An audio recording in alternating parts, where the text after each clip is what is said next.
But tonight, without further ado, Mr. Ian Rosenberger, ladies and gentlemen.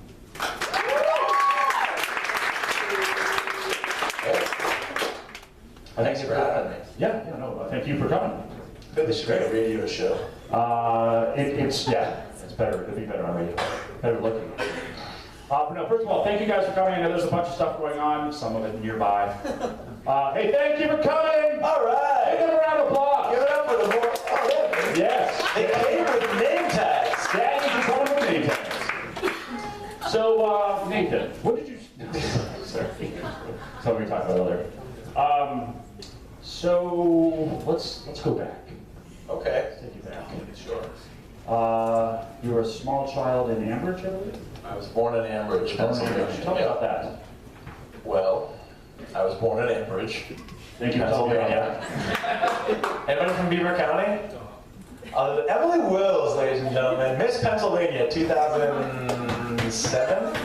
There she is. She was 2000. I like how all the dudes were like, where is she?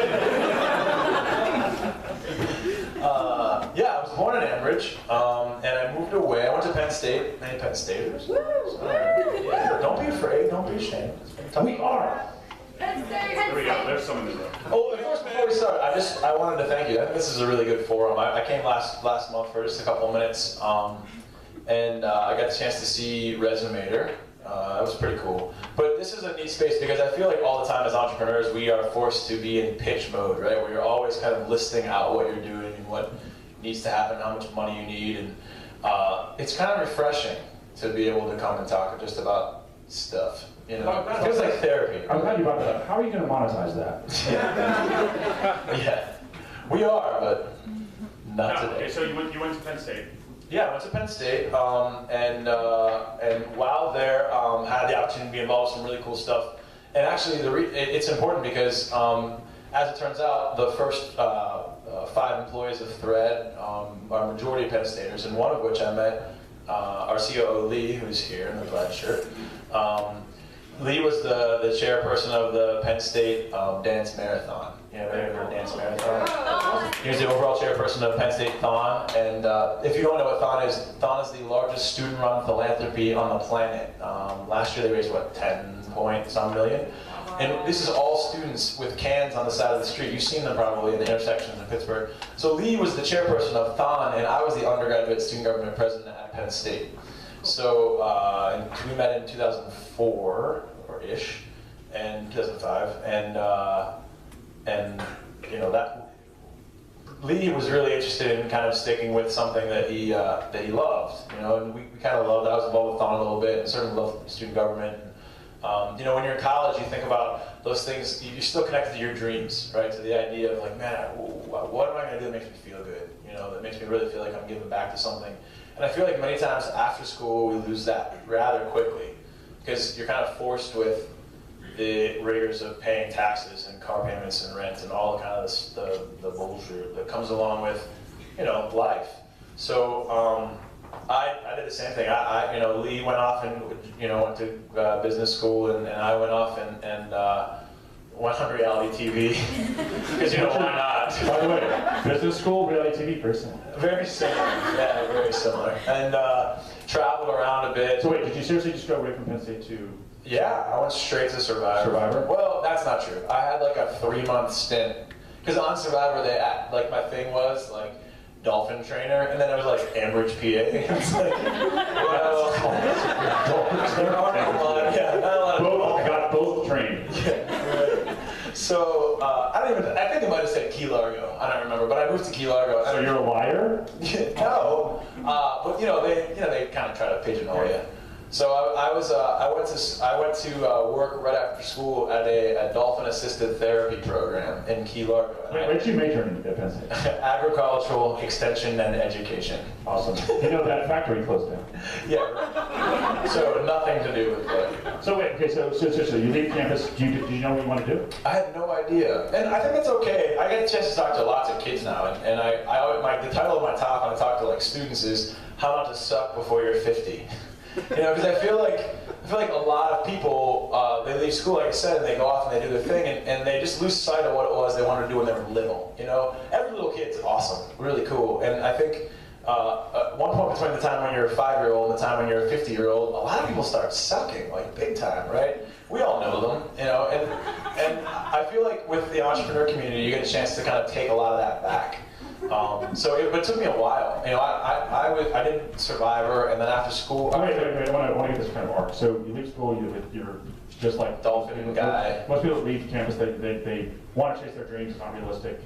Yeah, well, the dolphin thing happened, and I thought I wanted to do that. And so then you want to do some type of therapeutic. I was interested in working with kids and working with animals, and you know, so it was kind of a nice marriage. And then I was before the dolphin thing happened, I got a phone call from somebody, and they were like, they were like, can you go someplace where you can talk and nobody can hear you? And were they calling you from a 1931 phone? They were, yeah. No, and I thought I was about to be a secret agent. Right. All right. And I was like, this is my chance. Like, I've been waiting my whole life for this. And when in reality, it was this woman from Survivor, so that came along. So reality TV is all about, you know, the story, obviously, but the backstory most importantly, right? I really didn't. Yeah. I didn't expect to be. Right. So student body president from Penn State that did therapeutic dolphin training. How do you not get that gig, right? Well, I wasn't doing like physical therapy for. No, but I mean like the backstory, like so. I'm sure it's NBC, right? CBS. So I mean that backstory is really compelling. You make it. You're like third, right? You got third. Yeah, third place. Where was this Survivor? Second loser. What? Where did this one take place? Palau. Palau. Yeah, which is about 500 miles from the middle of nowhere. It's like Blonnox. It's like Blonnox. Yeah, it's like no, it's not. Blonnox is a great community. Palau's an awesome community. Palau's a wonderful. They have an accelerator and a co-working space. They do not have either of those things. No. Okay, so you do Survivor, you get some notoriety. So I've had friends that do that. I'm thinking speaking tour. Oh yeah, I did that. Oh, definitely. Yeah. After the show, I spoke for a while. You know, I was 23. It was, you know, wasted my time. I traveled a ton, and it actually really important thing happened and during that time. I went to Africa with my friend Ethan, who had won Survivor a couple years. His name's Ethan Zahn, and he took me to Africa with him to run a marathon in Cape Town. And he started an organization called Grassroots Soccer, which does HIV education for kids, really poor kids in poor, like urban slums in Africa. And using soccer, right? The idea is to use soccer as a tool to teach kids bring them in and teach them about HIV education. So I saw that and I was just blown away. I had never seen anything like that before in my life. And I said, I gotta do something that has to do with this. But I didn't really, again, I was 23, 24, I didn't really know how to do it. So after all that, I came back to New York City or I came back to Pittsburgh and then moved to New York City, decided I wanted to get into television production and tell the stories of people that I met in Africa. And at first I did it at MTV, and that sucked. But it seems like the right natural fit for like your time, your audience, and your message, right? Well, I guess. I mean, like any 23-year-old, I didn't know what I wanted, so. You're like, dude, MTV? Yeah. Well, it was fun. I mean, it was fun, and the idea was to get some experience. I didn't know anything about television production. What were you doing at MTV? I was a producer. I worked on like Made. I worked on Jackass. You know, kind of the. So clearly, this is an arc that it has a pattern. And that pattern is it's like a double arch. I was a dolphin trainer, and then I went into television production. Like people kept telling me like, "There's no way you're ever going to get a job." because but I see that. I see natural fit. You're just using what you learned last. Yeah. And you're leveraging what you have. My mom didn't see it that way, really. But yes, I like to think that I had that foresight. I really did. But I was just, what I did decide though is that I was going to experience as much as I could, right? So the idea behind living in Key Largo being a dolphin trainer was take as much out of this as you can, like learn as much as you can about it, and like let it open up your world. And then the same thing with Survivor when that came along. Like honestly, I was never a fan. I'm still not a fan of the show, and I was like, let's take as much out of this as I can and use it to kind of figure out what I want to do. And then when MTV came along, it was like the same thing, right? And then. You know, I started my own production company out of MTV, and the idea was to create videos for nonprofits. So my first business was I started this production company after working at MTV for 2.5, 3 years. I was like, I can do this, and that was 2006. We started creating videos for kind of a terrible business model when you really think about it. Like, No, even when you don't think about it, it's terrible. yeah, now I'm to middle money, like, you know. Most expensive city in America. Yeah, I didn't know, right, exactly, it's a terrible idea. But I learned a ton about business. You know, we fell on our faces for sure. I got the opportunity to, you know, see a lot of the world and you know. How long did that take? 2.5 years. That's great. Yeah, we went and I got one good thing that did happen out of it is that I got a gig, my last gig our company was called Untapped Content, and I got a gig there from a woman who was trying to swim across the Atlantic Ocean. Okay. So it was like, this is our big break, right? Like, I get the chance to go on a boat and go across the Atlantic Ocean, and we get to film this woman turn into a documentary. She's going to swim across the Atlantic. What a dumb idea. So I did that. That sounds boring. Well, yeah. Well, it wasn't as boring as you think. I won't even get into it because it just is a story. That's not like it's selling content. I mean, I see that book, but. So the idea was, you know, we're going to use, you know, film the whole trip and then use that to raise money and blah, blah, blah. And it went horribly. And like I said, I won't get into the story, but I will just end the story and say that the boat sank. And now we're talking. I'll just leave it to you and let you come up with the backstory behind it. Next week on House of Cards. Yeah, right. The boat sank. So and along with it, I was with this little company. It was just, you know, I had freelance producers and shooters and everything, and I invested everything we had into this project thinking we were going to make some money on it. And, well, then the boat sank. So I had to come home, kind of tail between my legs, and Back to Pittsburgh? market my company as valuable to people who didn't know a lot about it. So, When you say home, this was Manhattan at the time? at the time I was living in Brooklyn and working in Manhattan, yeah. So, and this was in 2008, the spring of 2008, which if you recall was a pretty terrible time to be an American. Particularly if you're an entrepreneur. Not according to Turkey. Working for nonprofits and in production. It was like every possible bad thing that could happen, happened. So I had to market my company to people and try to figure out a way out. And How'd that happen? good question. You're doing a good job with the leading questions. I was hoping there was a B-roll. Yeah. No, I got home and then started talking to people in Pittsburgh about what we did. And there was an advertising agency here in Pittsburgh that wanted to open up a... Can they be named? We will not name them. Ooh, just for what their if that's sake. No, it was good. It was not a bad thing. It was just, I don't want to talk about it. But they needed to open up a short form video. They wanted to open up a short form video department and just start doing commercials in-house. And I figured, I had some experience doing video cheaply, good video cheaply. So. And was short form just because it was web-based? Is that what they were looking at? Yeah, a lot of web-based, stuff like that. In New York, it was really popular, and it wasn't yet popular in Pittsburgh. So I came back to Pittsburgh, and that's what brought me here, was that. And then, so to fast forward, because I know we don't have a terrible, I don't want to tell These people wasted. my whole life story. No, really quickly, there seems to be this like altruistic bent to everything you've done. Where's that from? Oh gosh, I don't know. I don't know. I mean, you went and literally helped people use dolphins to train them. You traveled to Africa and were even more inspired. Yeah. You tried to follow women across the Atlantic. Yeah, I don't know. I mean, I'm just trying to think, like, there's something there.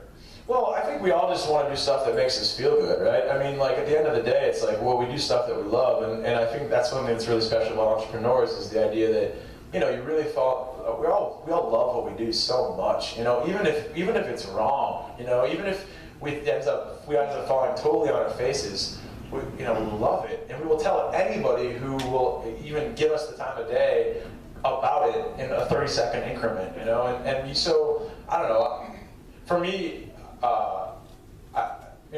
it's just, I think my personality is such that it's kind of suited to entrepreneurship, but as far as, I always wanted to travel to Africa and go and do all that stuff, so anyway. So around this time you are working for an agency doing work that wasn't that rewarding. I loved working there, don't get me wrong, yeah. But on January 12th, 2010, I was a member of PSL, Pittsburgh Sports League, and I was playing dodgeball with some friends. And No, I don't start that. Did you? This interview is about you, though. One upper.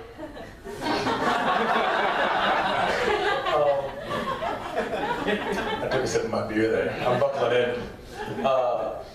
And I was playing dodgeball, the only game we won all season. and we went to a bar downtown. I was at the Y downtown, and I'm sitting there with my friend Katie O'Malley. And Katie... Of Penguins fame? Of Penguins fame. I just name dropped. 100%. She's true. And Anderson Cooper's on the TV. And Of CNN fame? that's the one. Yeah. I love that I do Katie O'Malley more than I do. The name drop, Bill. Like I know Anderson Cooper. I saw him on TV. But he's talking about the earthquake, you know. And we were sitting there over beers, and you know, we all, most of us remember where we were when things like that hit. And you know, he said that about 300,000 people had died, and about 1.5 million people were left homeless in the span of about a minute and a half in Port-au-Prince. And I didn't even know, I mean, I knew Haiti was in the Caribbean, I knew it was connected to the Dominican Republic, like, all that stuff. I knew where it was. But you thought it was like in the mall next to the Napoli. No, it's just, I knew generally about Haiti. You know, it was poor, etc. But 300,000 people just hit me in the face. And I remember thinking, like, I think most of us do, the idea that, gosh, this is sad. And that night, I went home and I couldn't get it out of my mind, and I kept thinking about it, and I woke up the next morning and I was like, geez, like, what a shame, like, that's the best you have, you know, like, what a shame. And I realized that, like, I was uniquely suited to be helpful in a situation like this, you know, based on, like, my experience in communications in Africa and, like, being comfortable in kind of a, you know, non-normal environment. So I went. I flew into Santo Domingo. Do you have any special permission to go, or do you mean like... It was really hard to get into Port-au-Prince after the earthquake. There, you know, I'm sure everybody knows Jamie and Ali McMutry, the two sisters who were... Are you familiar with that here? Haitian Families First. They're a great organization. They're here in Pittsburgh too, and so they, you know, they were in the news in those weeks after the earthquake. And I remember I tried to get on a plane down with those guys, and couldn't. And then got onto a plane to Santo Domingo. They had not opened the airport. This was in March, like maybe 5 weeks after the earthquake, and it was still very much emergency mode. And I was driving. I decided, I was like, look, I'm just going to go down. I'm going to take my camera. I'll take photos, and then I'll sell those photos and raise money for something, right? And that's where everything started. So I got down to Haiti, met a family that had gone to Penn State that needed to get one of their daughters down there, and I drove her to the airport, and then they let me stay with them for the week. Spent a week in Haiti, and I just fell in love with it. I just completely fell in love with the country. And 5 weeks after the earthquake, it was devastation. I mean, I saw a lot of things that, you know, I just never forget. And 5 weeks, it's still, tent cities are forming. Still forming, yeah. People are meandering, they don't know where families are. People are still sleeping on the streets, you know, because there were aftershocks for, I mean, I was there 6 weeks after, and I felt, you know, a couple. And yeah. So while there, just absolutely fell in love with Haiti. What's interesting about Haiti is, you know, I've been to Africa a couple times now, and poverty in Africa is long. It's very generational. Like all poverty is generational. But Haiti is newly poor. This is the poorest country in the Western Hemisphere, and they've only been this way since 1986. So since democracy and the United States contributed to a big piece of their poverty, right? So you've got this like hope that exists among Haitians that, despite a lot of people saying like, oh, it's very unstable, it's a tough place to, you know, do business, it's very corrupt, etc. You know, I was seeing something totally different than that when I was down there, and just knew it was like, this is it. Like, I got to do something about this. And it was weird that, you know, there's very few moments in our lives when we know what we're supposed to do. There's like I call them crossroads moments. You know, those moments where like you look back and you're like, if I didn't do that, my life would be completely different. And Haiti was, that first week was that for me. And it was just like, this is exactly what I'm supposed to do. And I had no idea what. Yeah. But that was where it started. And you were journaling at the time, right? Yeah, I journaled, and I took about 3,000 photos. And I brought them back, and the idea was to sell them, like I said, but I didn't know for what. But on that trip, I met a kid down there. His name was Tassi Filsame, and he had a tumor on his face about the size of a grapefruit that he was dying of. And on my second trip, he asked me for help directly. and he took me outside this barber shop. I was with a buddy of mine. In fact, Jesse just texted me. I took on my second trip. I took a friend back with me to take more photos because I'm kind of an okay photographer. I'm more like moving video. And No, all your friends just say he's okay. I'm just okay, just mediocre at best, which is why I'm not in production anymore. But Jesse is this terrific photographer, and I took him down with me, and he needed a haircut when we were in Port-au-Prince. He was like, he got this wild kind of hair, and I was like, dude, you should just get a haircut here. Like, don't give the business to a Haitian. So we took him out to this barbershop in Pétionville, which is in Port-au-Prince, and he sits down and some, it's almost 100% black people. So he sits down and he goes and he sits in the chair. So it's a black barbershop, like every barbershop in Haiti. And there's a chart on the wall of like all of these like fades and like black people haircuts. And Jesse's very white, Khaleesi, he's Italian, right? And the barber, and he looks at him and says, well, what do you want? And Jesse looks at the chart on the wall. He looks back up at the barber, and he looks back down at the chart, and he's like, well, none of those. And Tassi had come along with us on that trip. Tassi's from a really poor neighborhood in Haiti called Cité Soleil, which is probably the poorest neighborhood in the Western Hemisphere. And everybody laughed when Jesse said that, and Tassi took me outside at that point and said, can you help me? And in Creole, it's Kuka Edemwe, can you help me? And I said yes, because I felt like an idiot saying anything else. Sure. So came back to the States, had no idea what to do, literally Google searched it, and started looking around for doctors to do the surgery. And we found a bunch in... So he's talking about the tumor. Yeah, with the tumor. And long story short, we found doctors here in Pittsburgh to do the surgery. And after looking all over the world, we got into the States. And Tassi now, he lived with me with my apartment and with my roommate and my dog for 4 months. And it was hilarious and a whole other story. And now he's like my brother. Honestly, he's really family. And he's now, after 2 more trips back to the States, he is a freshman at CCAC and ready to transfer up to Penn State. So, it just changed my life. Now I have a family in Haiti. Yeah. But to get to like the meat of the matter, gosh, it took me forever. To get to the meat of the matter, along those trips, I've written in my journal, if Haiti could figure out how to turn trash into money equals good. So that was a journal entry. That was a journal entry, yeah. And it was just an observation. That there's every time I go to the developing world, whether it's Africa, anybody's been to the developing world, you know that there's just a ton of trash. I mean, tons and tons and tons of trash. And when we brought Tassi back from his surgery, we had fixed him medically, but he's from Cité Soleil, so there was no chance that he was going to live past 30. Right, where he's from it's like living in Compton times 100. Just the most dangerous area in the Western Hemisphere. So not putting Tassi through school and getting him a job was going to kill him. So helping him medically was just for us, really, right? And unless we stuck with him, then we weren't really measuring how we were going to be helpful. And so our idea for business came out of the idea that there are thousands and thousands of Tassis in Haiti that need work. And the only way that we can really save them from that type of situation is to put them into real dignified jobs. So I'd written this journal entry, if Haiti could figure out how to turn trash into money equals good, and it was like, ding, right? So do you guys know when you follow someone on Twitter or read them on Facebook and you meet them and you know everything about them and you want to say like, congrats on the baby, and you haven't talked to them in person yet? Like there's that. So with you, it was that frickin' journal entry. The first day I met you, I had read it like 2 days beforehand. Somebody told me about that, and then I met you, and it was like such like an inspiring thing that I was like, I didn't have to like tell you like, dude, that's it, right? And you did. So you've done it to me twice since I've known you. The first time I went over to the Thrill Mill when it opened, you introduced me to Tassi. And he was there. Yeah, I knew your story from this, and it's like, what do we do? I'd like move away. I'm like, okay, do toe craft. And it's amazing what you're doing. I mean, and that's just you. Like, no, it's not just me. I agree.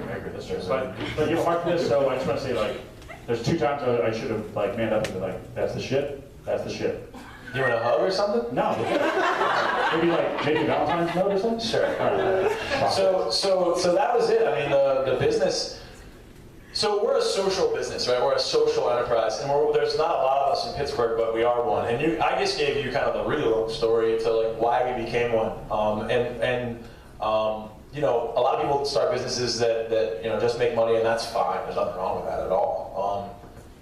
You know, a lot of our friends are people who have, you know, a lot of you are entrepreneurs in the fiscal space. And, Thank you for saying we're okay. Yeah, you're great. I mean, in many cases, you're way better off than we are, because it's really hard for a social business to you know, to get started.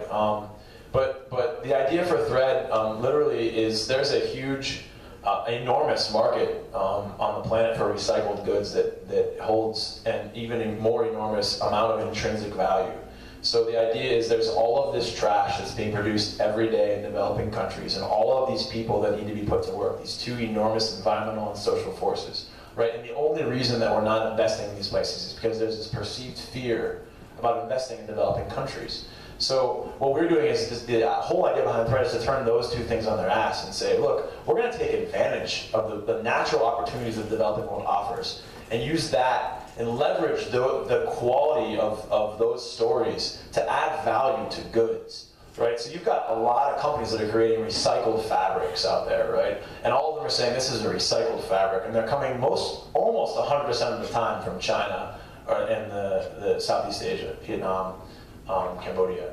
So what's happening many times is there's a plastic bottle that would start on the ground in places in the United States. It would get shipped over to Southeast Asia. It will get extruded into fabric, and then turned into a good, and then shipped back. And the round trip of that's about 23,000 miles, right? So while a good says it's being made out of recycled fabric, it's not necessarily environmentally friendly, because that good travels a long way.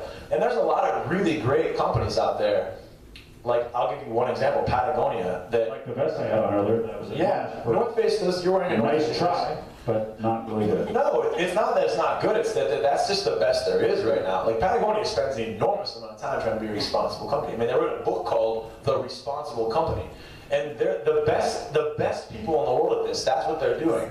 So we came along, we're like, well, Haiti's produces 1,000 tons of trash in Port-au-Prince alone every day. 16% of that is plastic bottles, right? So we have an enormous potential market ceiling of the amount of recycled plastic that exists. We can take that plastic, break it down into a plastic flake, and then extrude that plastic flake into fabric, right, or fiber fill.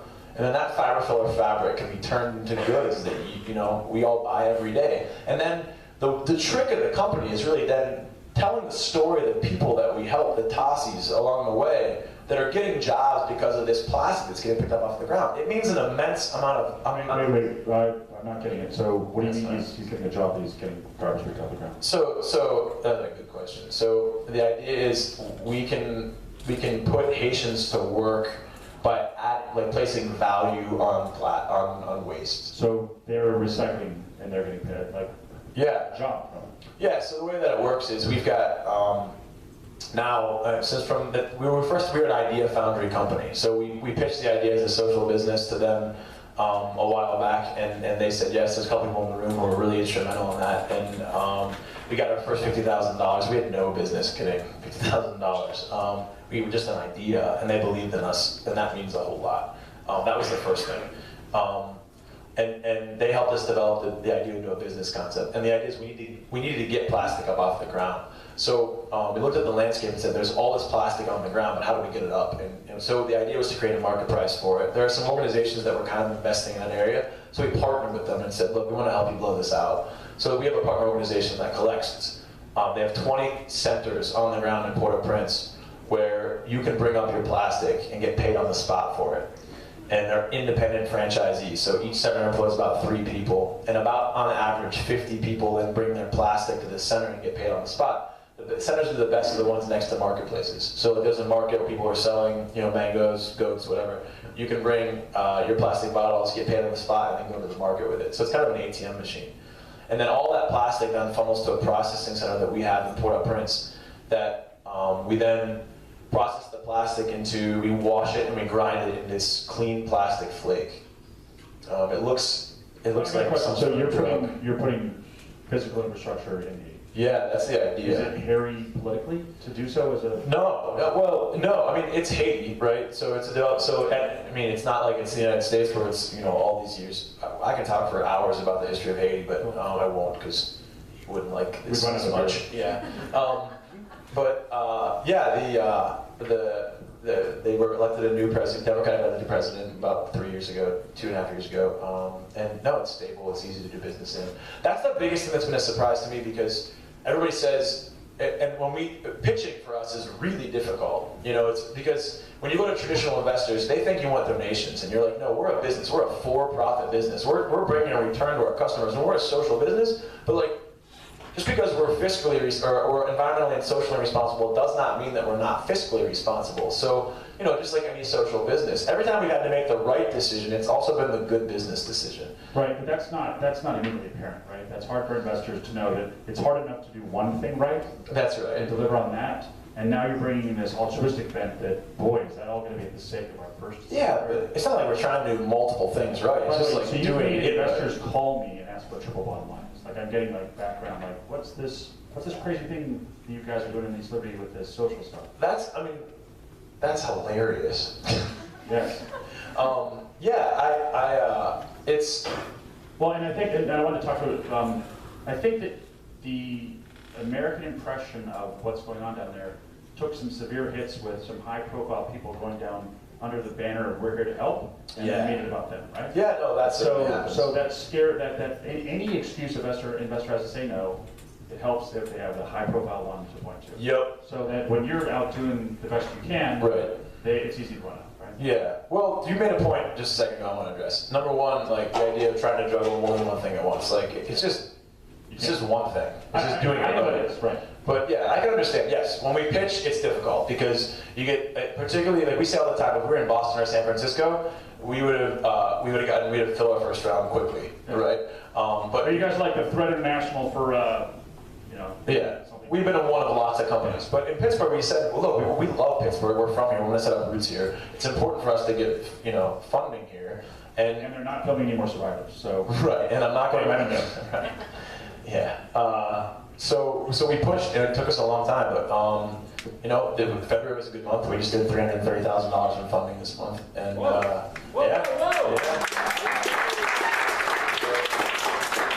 lot of zeros. I'm putting an asterisk next to it. That's cool. And that they're commitments, but we should be closed by the end of the month. So. That's awesome, dude. That's awesome. Round of applause. Yeah. February. We've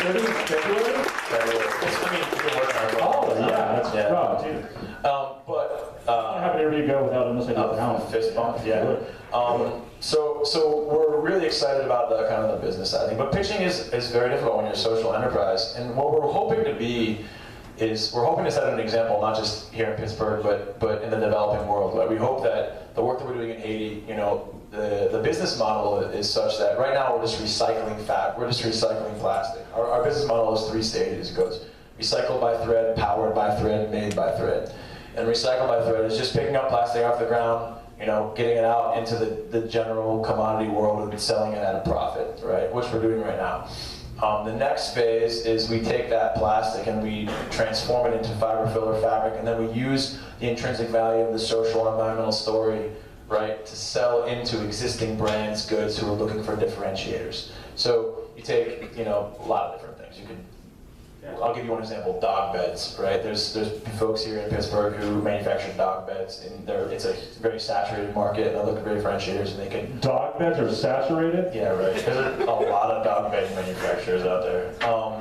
So you can sell that product into it, like a thread fiber fill, and advertise it as environmentally and socially responsible. And the better you're able to tell that story, the more you're unlocking the intrinsic value of that good. And you don't have to sell it at a higher price, but it allows you to sell more of it, right? So we're finding, and the research out there is saying that people 9 out of 10 times are saying that if given the choice between an environmentally and socially responsible good and not a traditional good, they'll take the environmental at the same price. Independent price.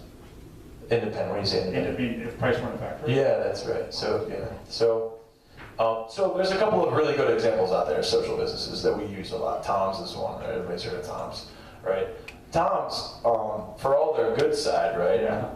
they've really leveraged, and I use them as an example because they leverage the value of socially and environmentally responsible goods, or socially responsible goods, to sell more shoes. They do a good job of that. Yeah, so with these businesses, and sort of stories everything, right? Stories everything. Right? I mean, your narrative is the most important thing. It's your brand.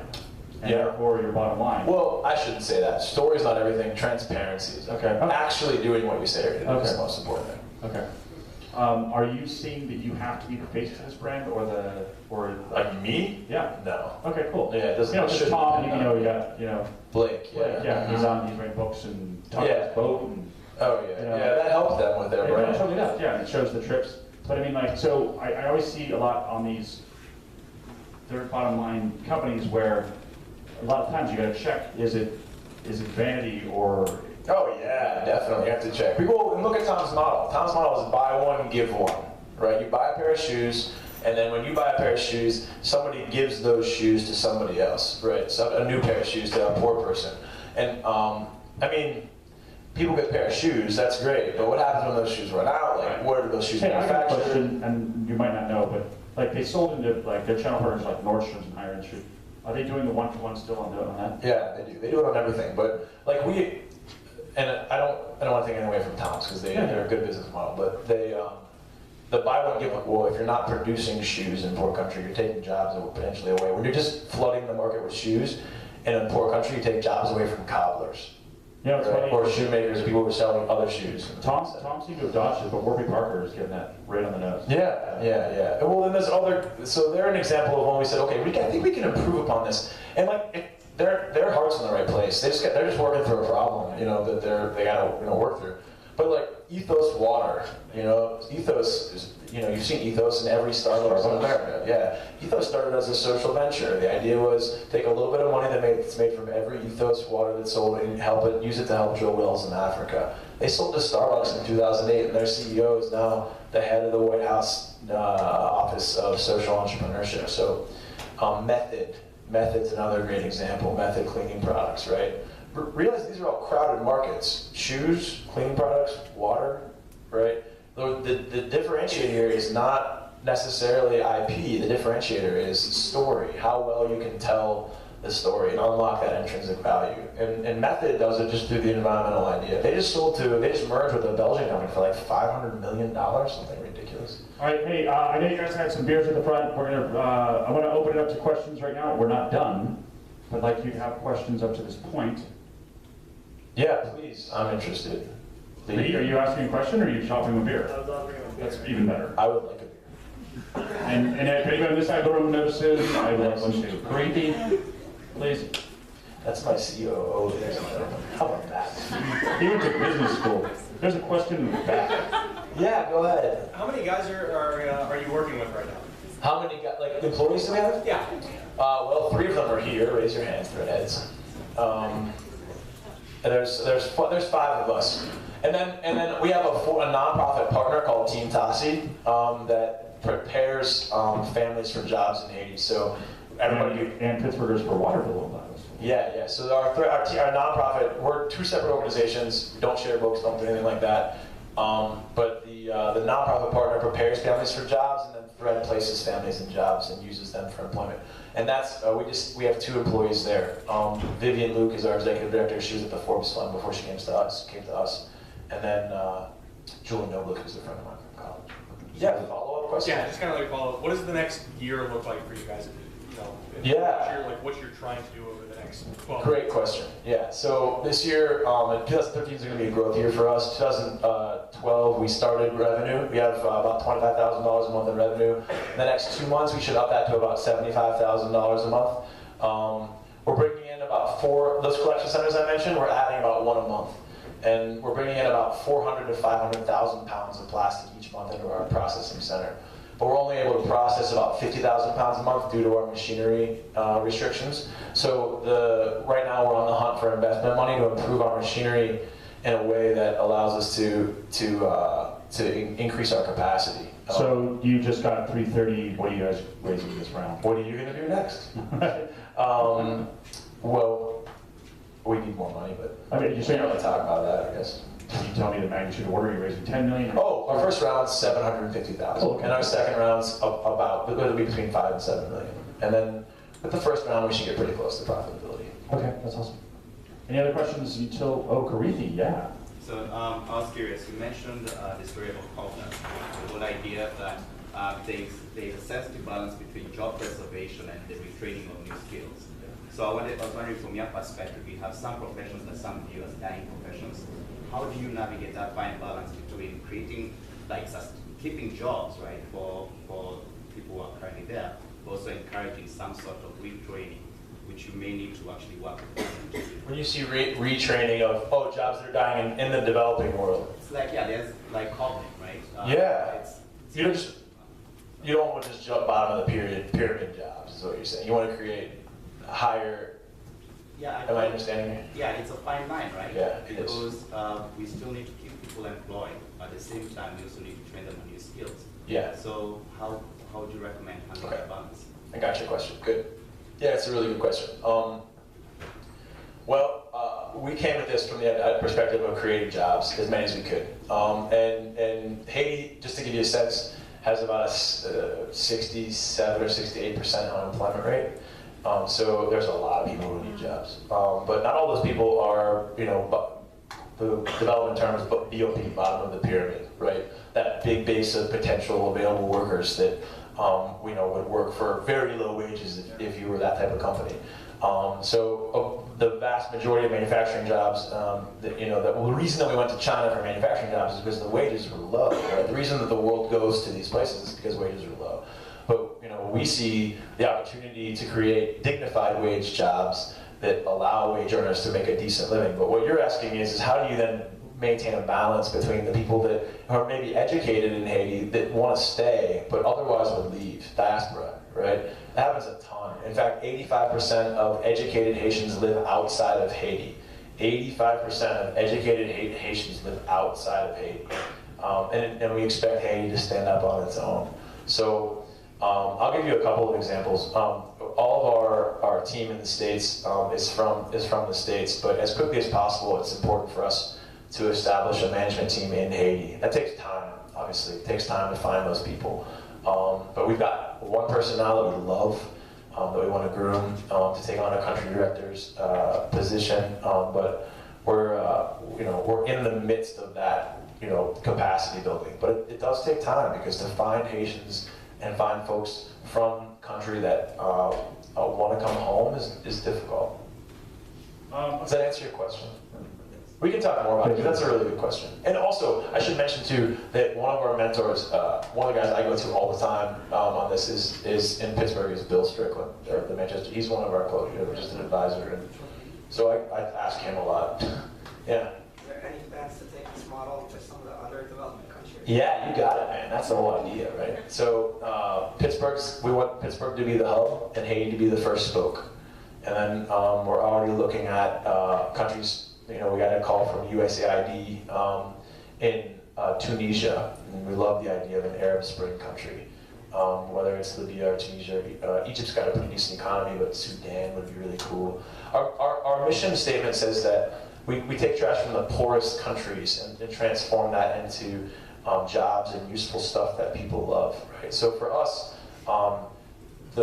the more desperate the country, the more opportunity there is to unlock that value and to put people to work in a way that's where people need it the most. Because remember that these countries are getting an immense amount of aid dollars, immense, right? And many times we don't really think about it, but those aid dollars are many times keeping countries poor, right? So when we're sending aid to a country, we're sending clothes and we're sending food and we're sending immunizations, that props up economies, but it tends to keep economies poor.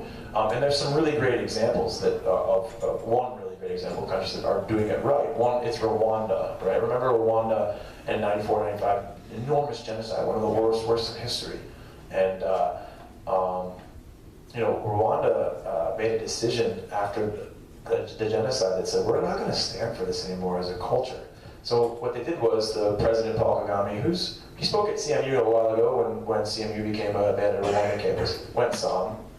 Not a particularly verbose or charismatic guy, but had a very distinct vision for Rwanda and said, look, as a country, we're not going to stand for this anymore. The NGOs, the nonprofits that have been here and been giving aid and been giving it inefficiently, you're no longer welcome in our country, right? Thanks for stopping, thanks for playing.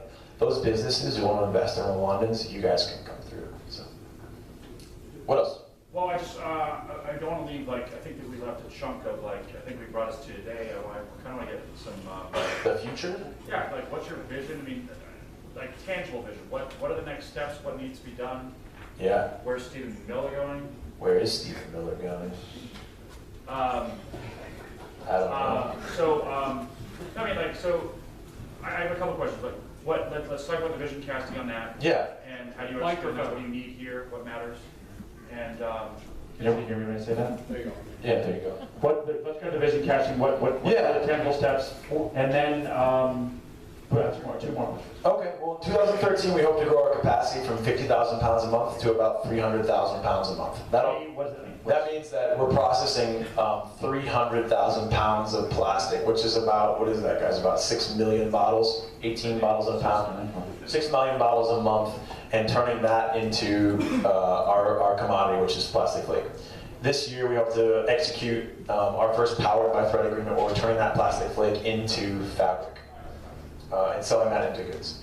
And then we hope to increase, and then we hope to sell our first, at least pilot our first Made by Thread product. Made by Thread, cool. So after Powered by Thread, the idea is to then create our own goods. They're branded by Thread themselves, and sell those in the open market. Because, and the idea behind that is that a pound of plastic flake sells for about 50 cents in the open market.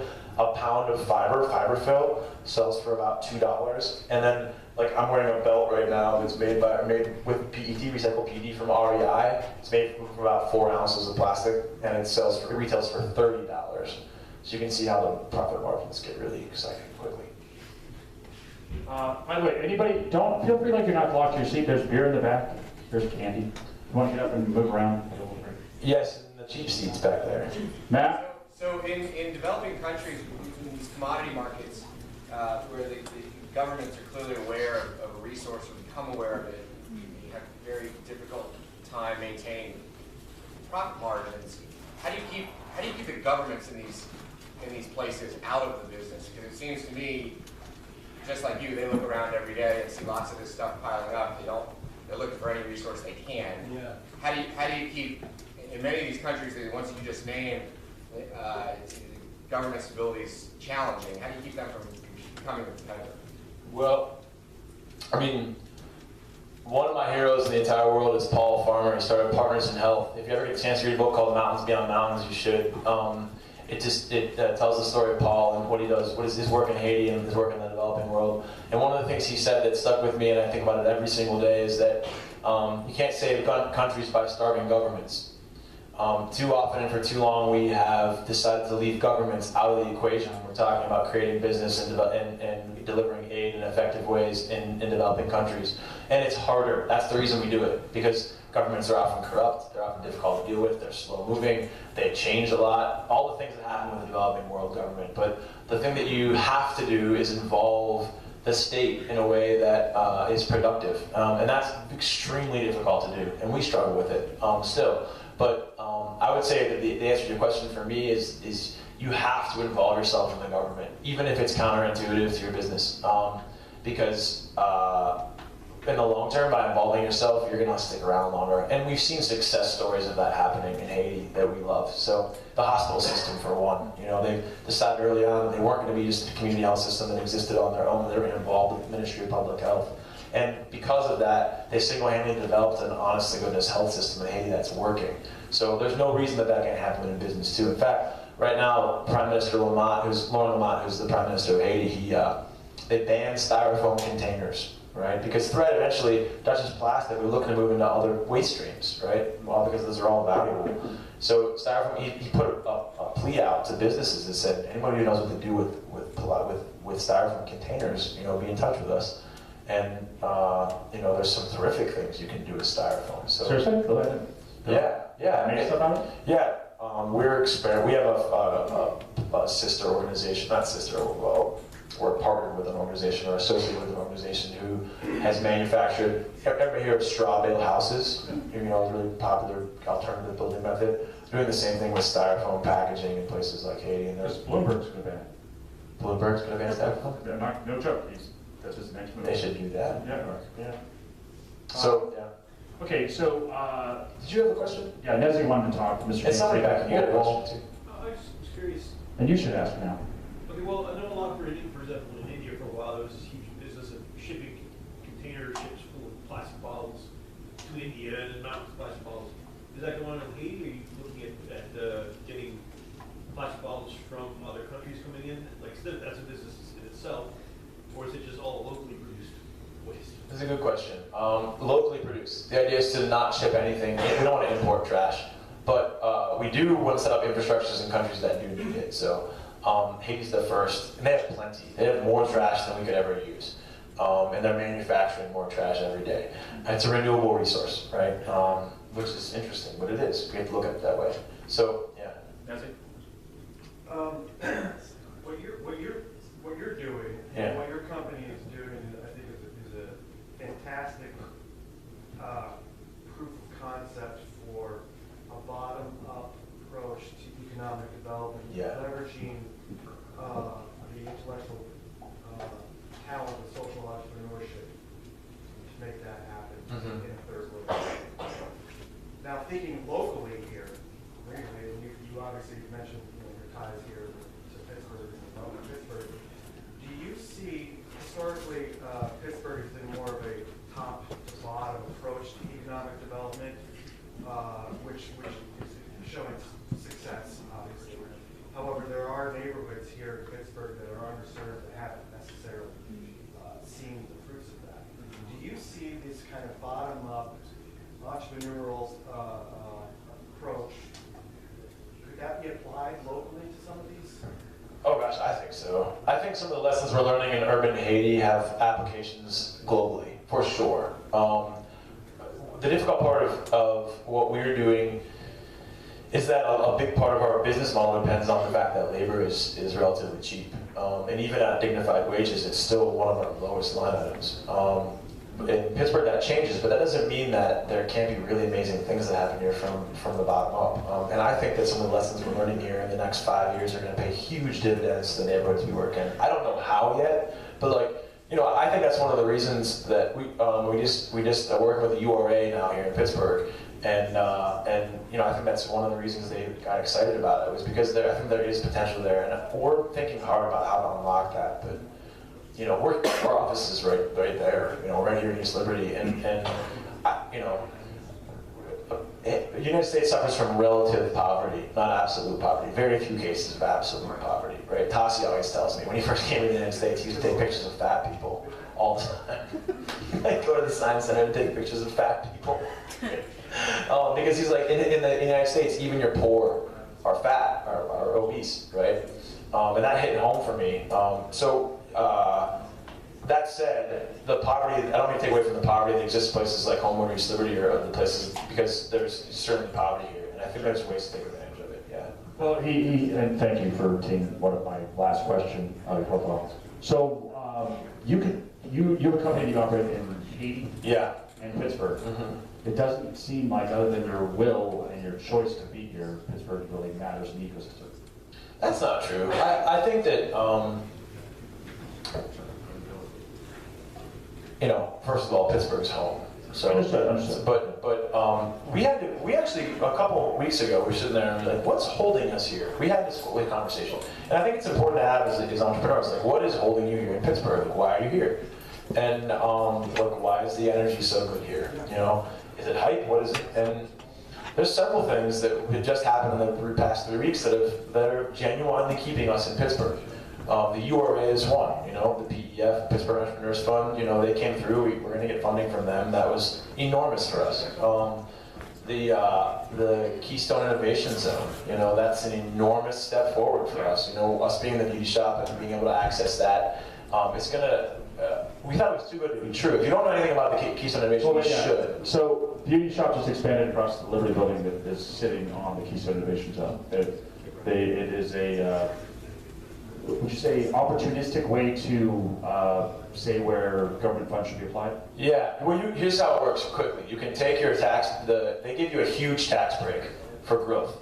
And then you can take that tax break and either use it or you can sell it on the open market for like 80 to 90 cents on the dollar. So you can get paid for growing, essentially. So it increases your margins. For 7 years you can do this. So if you're a startup and you're not, you should really heavily consider being in the Keystone. Growth startups, definitely.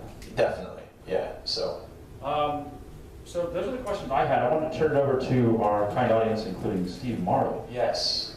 So what about scale? Yeah. It's it's fairly capital intensive.